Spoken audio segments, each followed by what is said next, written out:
You ever notice how saving your first few $1,000s feels like you're trying to run uphill in sand while carrying groceries? Like you finally decide you're going to get serious about money. You make a budget, you download an app, you skip coffee for 2 weeks, and somehow your savings account still says $1,200. But then you hear someone else casually say, yeah, once I hit 40 or 50,000 saved, it just started growing on its own. And you're sitting there thinking, how is that even possible? Are they lying? Or am I just terrible with money? If that feels painfully familiar, that's literally most people. Here's the thing.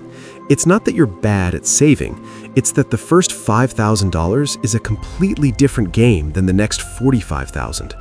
And today I want to explain why, using real numbers, real psychology, and real steps you can actually use. My name is Donald, and I spend way too much time thinking about how to make money. If you're someone who's looking for how to make passive income, make sure to hit the subscribe button and give this video a thumbs up if this helps you out. Look, most people assume saving money is linear. They think saving $1,000 is hard, saving $5,000 must be 5 times harder, and saving $50,000 must be impossible. That sounds logical, but it's completely wrong. In reality, saving money gets easier the more you already have.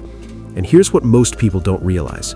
Your income behavior, your spending habits, your stress levels, and even how other people treat you financially all change once you hit certain savings milestones.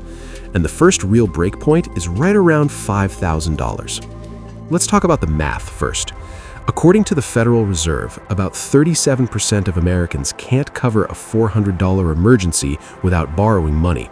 And the median savings balance for Americans under 35 is under $3,000. So if you're struggling to hit $5,000, statistically speaking, you're normal. Now imagine you make $60,000 a year. After taxes, maybe you take home around $3,700 a month. Your fixed costs hit first: rent, car payment, insurance, groceries.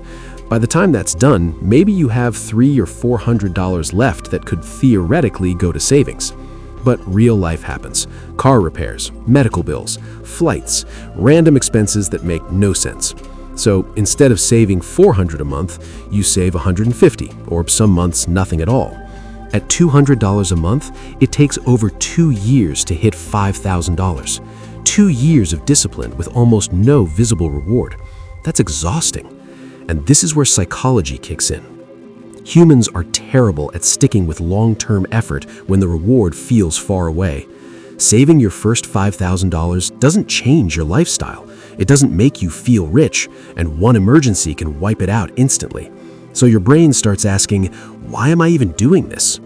That feeling has a name. It's called effort-reward imbalance. You're doing the work, but your brain isn't getting enough feedback to stay motivated. It's like going to the gym for months and not seeing results. Most people quit right before it starts working. Now let's fast forward.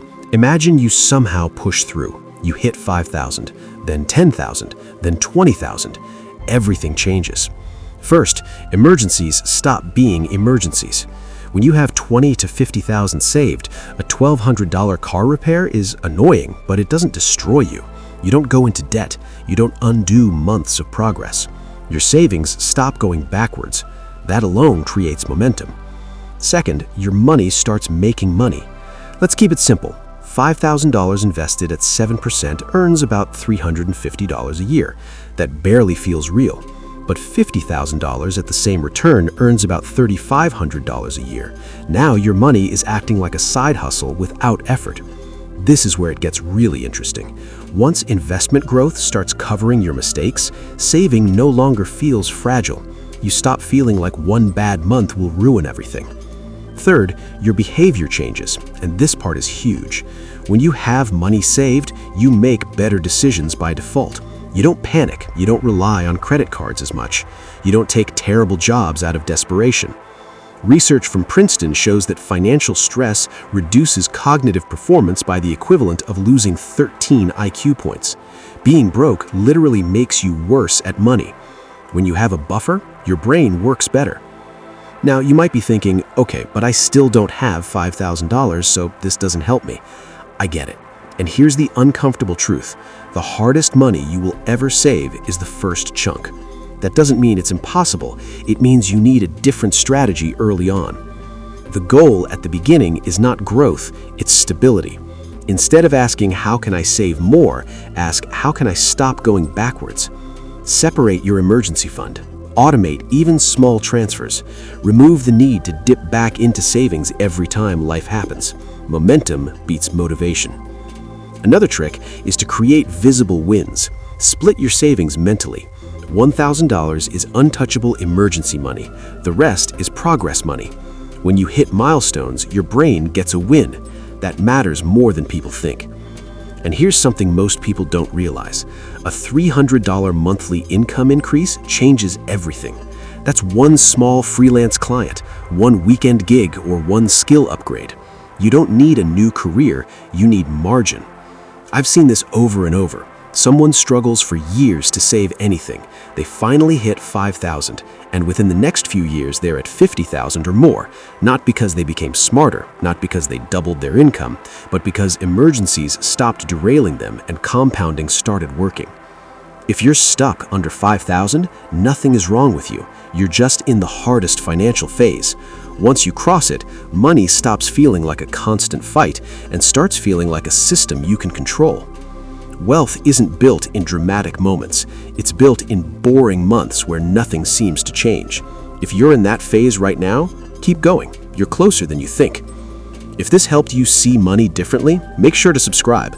I post videos like this every week breaking down how money actually works in real life.